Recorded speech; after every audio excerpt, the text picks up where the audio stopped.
Welcome to Rhythm and Roads. I'm your host, Joshua Jacob. This is a live interview with Heather Pollard. She is one of the founders of the Emporium here in Las Cruces, New Mexico. So welcome, Heather. It's a pleasure to have you. Thank you for being here. Oh yes, thank you for having me here. It's been just a great adventure already, just seeing what you have around the store, and I'm looking forward to hearing the history behind the Emporium. But let's start with your story, okay? Because I want to get to know you, and the viewers wants to get to know you. So tell us about yourself, just about Heather. I'll tell about myself as it pertains to hospice, Yes. to Mississippi Valley Hospice Yeah. and the Emporium. About 43 years ago, our hospice was getting started, and we didn't really have a facility or a building.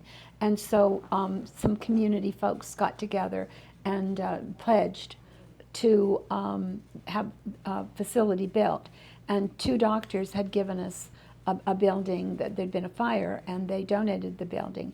And the building was rehabbed, and thus became Mississippi Valley Hospice. Oh, okay. And we're the only not-for-profit hospice. We have been the only one until several years ago, but we're the only not-for-profit Oh, wow. Okay. in Doñana County. And we're the only hospice that has an in-hospice facility where if you can't be cared for at home, we have a beautiful facility now that you can be cared for. Really? Okay. In our hospice, and we have an assisted living. So if you're in assisted living and you become ready for hospice, you don't have to leave the facility, which Oh, is wow. is great Yeah. for patients. I was on one of the original boards of directors for Mississippi Valley Hospice, Okay. and then floated away doing other things in the community.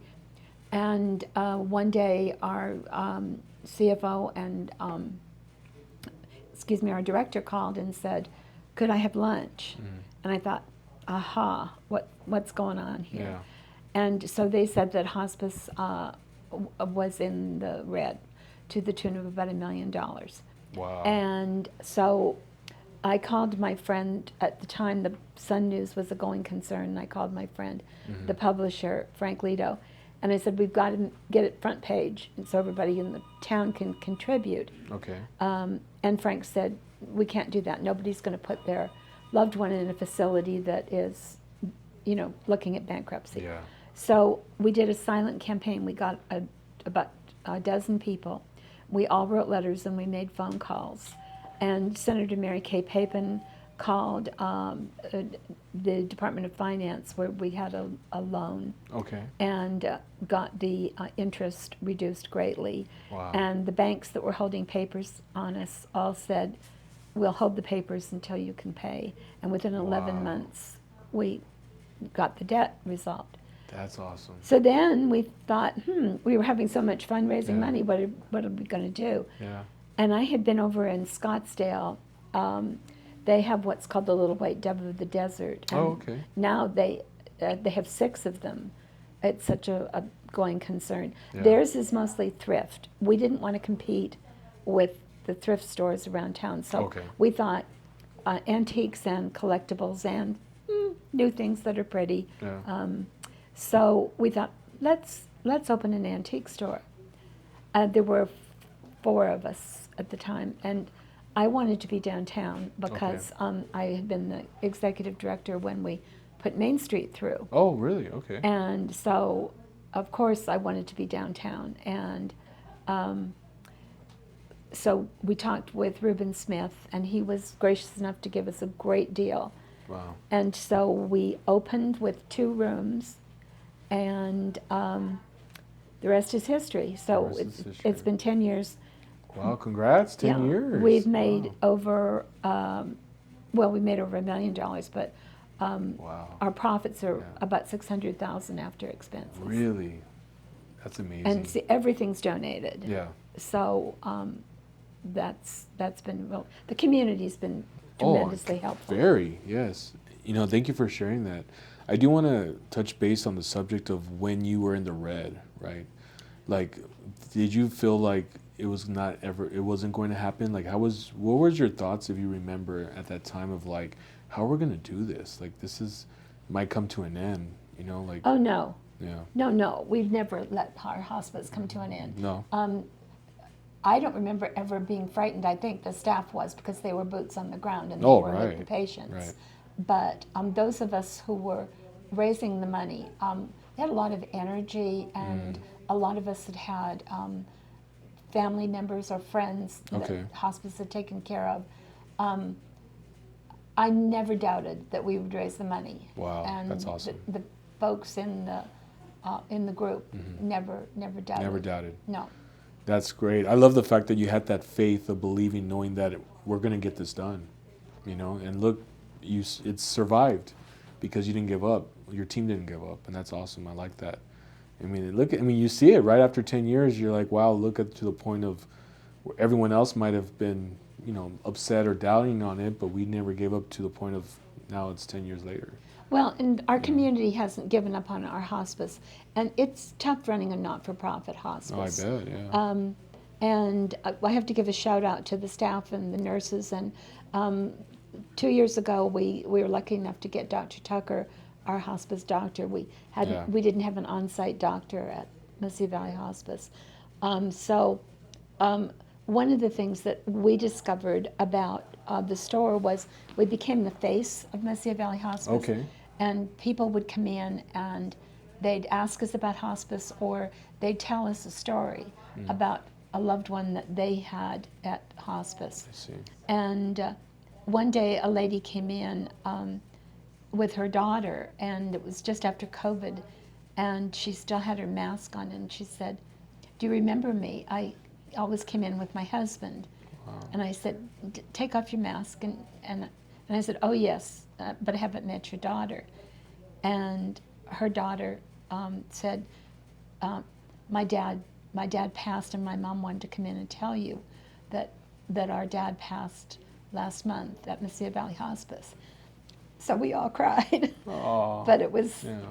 you know, so we don't get into the weeds. We don't try and tell our customers any of the details of what hospice can do. Right. But we do tell them where it is and what we have, and the fact that we have the palliative care program going now, where you're not diagnosed as close to passing, but there is a program that hospice, I think they have about 60 patients now that Wow. they're treating at home who have Okay. serious illness, but they have a palliative care nurse that goes around. So we need to know what hospice is doing and what the latest things are. Yeah. But we hear stories, Oh, I bet. so many great stories. Yeah. And that's actually an incredible story too, what you just shared with me as well. I want to get to know you, of just your purpose behind your heart in this. Like, what inspired you to want to be a part of this? You know, I know you're one of the founders. I mean, was it Of the store? Yeah, the store, but just also the fact that you want to help people and make sure they're comfortable. You know, like, what was the purpose behind you wanting to do that? Well, I'm not sure. I love antiques, and I've Yeah. always wanted to open an antique store. Oh, okay. So this gave me a good excuse. I told my Yeah. husband, we need to, three of us wrote some checks Oh, okay. in order to get this place up and running. Yeah. So I said to my husband, "This is what I want to do," and he Wow. said, "Fine." And he knew I was going to be down here a lot, Yeah. you know. So this gave me permission to do what I've always loved, is to Wow. work with antiques and collectibles, and to work with people. I love Right. to work with people. You have a great personality that I can see why you like to work with people. Oh, well, Yeah, thank you. you're a very people person. Yeah, but there's something too about the Emporium, is that a lot of the collectibles here are actually from those that have passed. Surprisingly, not so much. We do get estates. We're getting an estate from actually a hospice volunteer Oh, who okay. passed 2 years ago, Oh, and he okay. left his entire estate. Really? So Okay. we're getting his antiques Okay. and his jewelry. But people who are moving or downsizing, Yeah. or people who come to Las Cruces and their furniture doesn't fit the Southwest, or doesn't fit the size of the homes they Okay. bought. Or we have people who just have enough money that they can go out and redo their homes. Mm. So they bring what they have to our store. Amazing. See, I mean, not everyone probably knows that. No. The history behind that. Wow. And we have two gentlemen over at hospice that pick up our donations of furniture. Oh, heavy, they do? heavy Okay. things. Yeah. All right. And we used to move when we first opened. We used to move all the furniture and pick up boxes, and then we all had to have knee surgery and hip surgery. Oh. So the guys at hospice Yeah, come over, and they when can they help bring out. us furniture, Yeah. we tell them where to move everything. Where to So move everything. yeah, Wow. so it's great, and they're Well, great. Yeah, I'm glad that you have a team that does that. They go to, I guess, the calls that people make, say, hey, can you come pick up this furniture That's or right. certain things? Yeah, they can call. Yeah, they can call. And then people who buy furniture, we have some cards of people who have companies that will come in and for a nominal cost move their furniture. Oh, great. Okay. So if you want to share a bit of those that would like to have their items picked up, how do they go about the process of that? Do they call a certain number? Do they yes, go on the website? they can go on the website and call.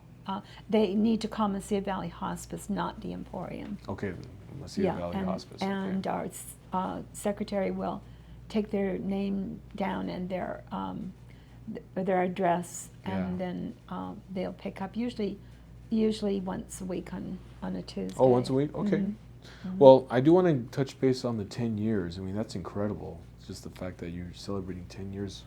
And I just want to ask you, like, after the 10 years, like, what goes through your mind of just that journey of 10 years? Like, if you want to share just what you've been through with 10 years, you know, overall, just a bit of it.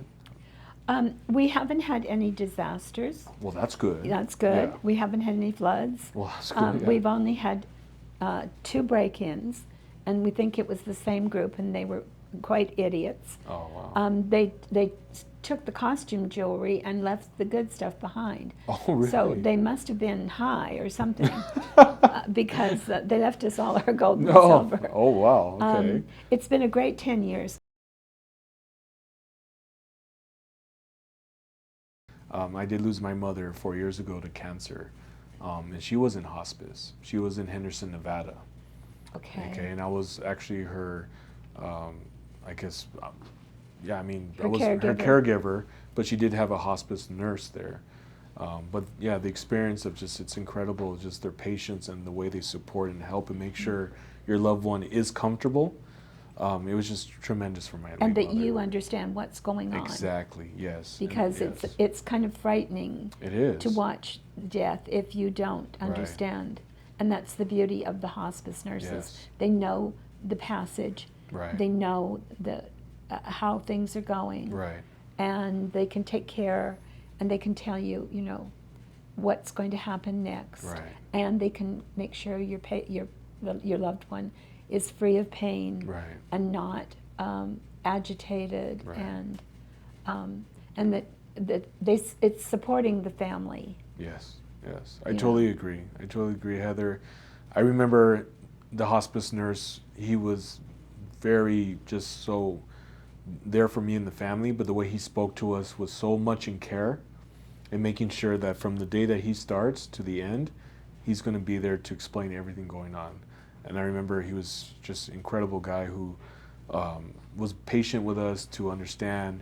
There was moments where it was hard for me. I mean, that's my mother, right? Of course. So seeing her struggle with cancer symptoms and certain things of her leading to her death, I mean, for me as her son, I'm like, well, how am I supposed to handle this? How am I supposed to understand this? So I have a lot of much love and respect for hospice nurses because of that. That's great to hear. Yeah. And were you with her when she passed? I was, yes. I was sitting right next to her, and the hospice nurse was standing right across, and it was that moment of my last goodbyes to her. But I remember when she even passed, how he was with me and my family was great. You know, he was there helping us through the loss of her transitioning. So yeah, after that I was like, I've never been through that before, right? Like I've worked with a hospice nurse. I mean, that was my first ever experience. So a lot of love and respect in what they do, and I'm just like, man, if you go through this almost a few times a month of different people you're seeing, like how do you cope with that, you know? it's amazing. Well, hospice nurses, and you mentioned that your nurse was a gentleman, Yes. a guy. Yeah. Yeah, we have both male and female Oh, okay. Awesome. nurses, Yeah. and it's interesting to see men being nurses. Right. Men didn't used to be nurses; it was Oh, always okay. women. Okay. And in the last 10 years, you're too young, but in the last 10 years, we see a lot of Yeah. men, and we have men at our hospice. Okay. We also have at our hospice, as I told you, the in hospice called La Posada, Okay. and we have a chapel and wow. a chaplain, Wow. and we also have a dining room where the families can come and bring food in, Oh, wow. and have meals together. Mm-hmm. You can bring your little dog in Oh, that's to cute. visit, Yeah. and you can also have a cocktail. Oh, really? Yes. Oh, okay. Yes. Wow. Uh-huh. I like that. One funny story that we had, he was a physician here in town, Okay.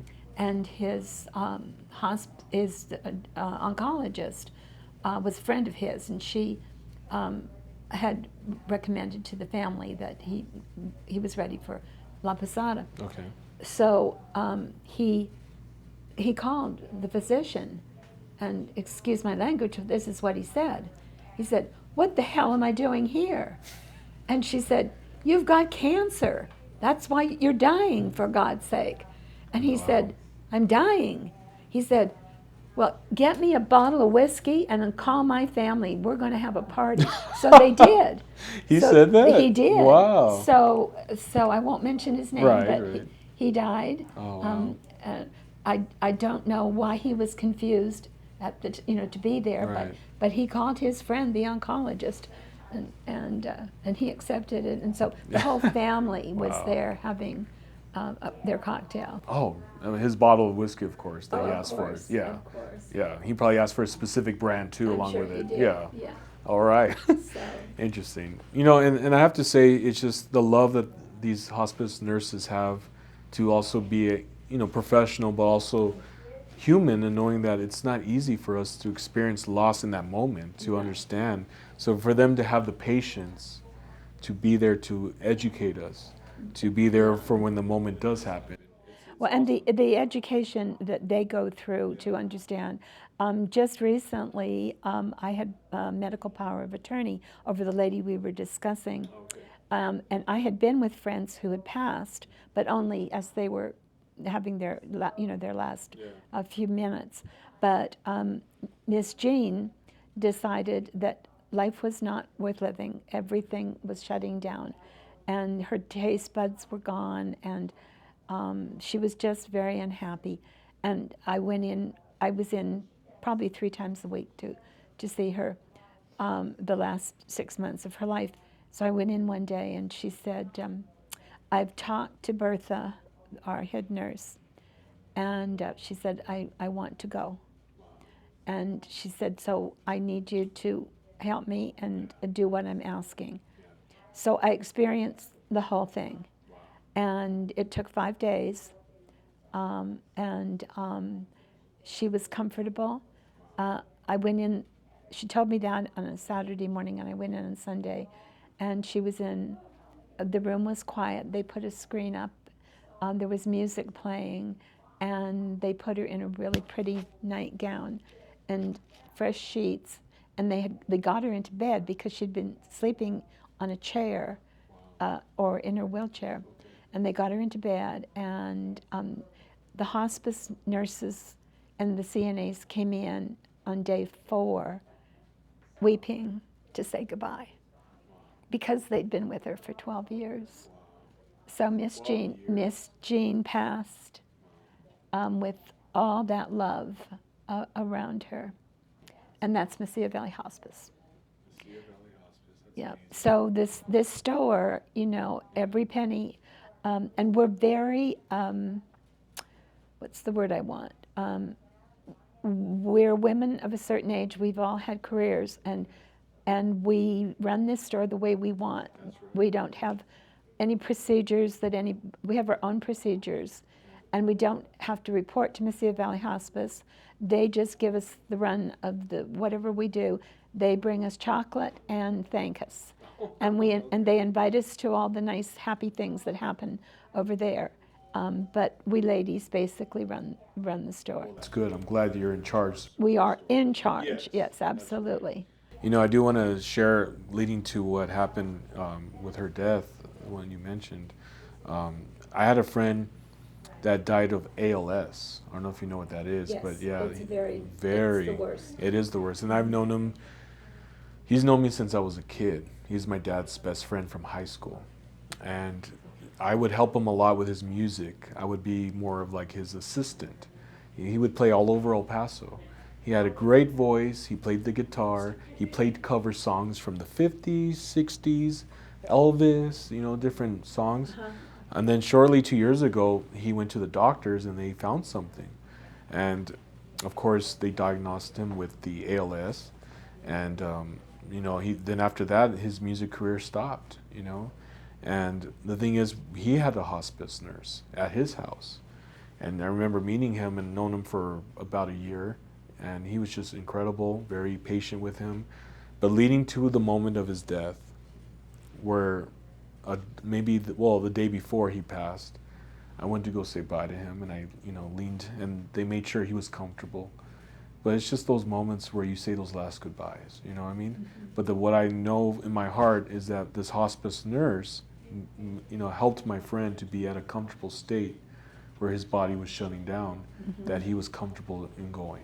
And ALS is very hard because your mind is clear to the very end, but and you can't swallow. Right, exactly. You know, it's just a horrible. It is a horrible. It's a horrible way to go, but hospice is there. So that's why we're here in this very happy place. That's right, yeah. And I'm glad you're here in this very happy place, helping others, being a light of inspiration and a blessing. You know, thank you for what you and your team do here in Las Cruces.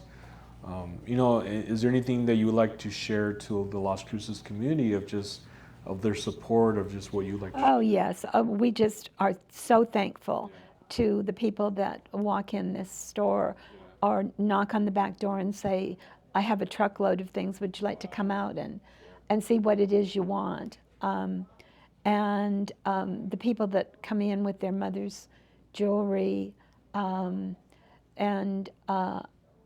It's people come sometimes and they say, I wasn't ready until recently, but I'm ready to give you this now.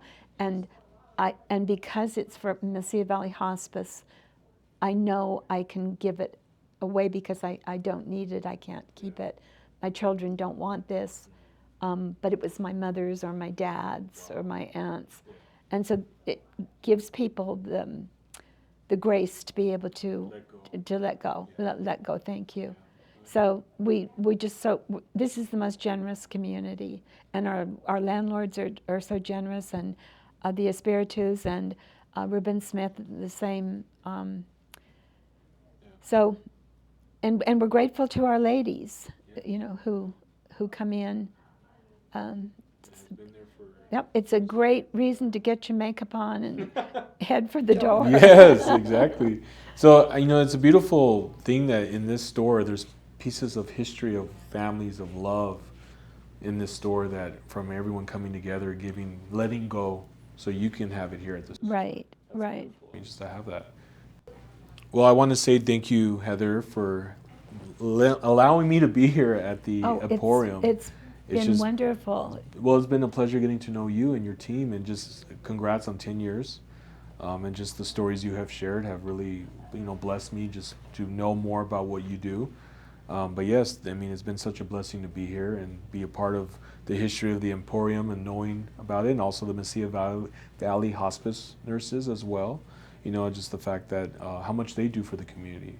And our CNAs. Oh, of course, yeah. And the guys that do all the repairs and there, and the volunteers that look after the gardens and the fish ponds. Yeah, there's so much that goes into it. There's so much goes into it, yeah. So for them to look for the hospice nurses it'd be the Mesilla Valley Hospice on the website, of course? Yes. Okay. And then for them to come to the store to drop off donations, what's the hours? We're open from 10 to 4, Tuesday through Saturday, and Saturdays we're open 10 to 2.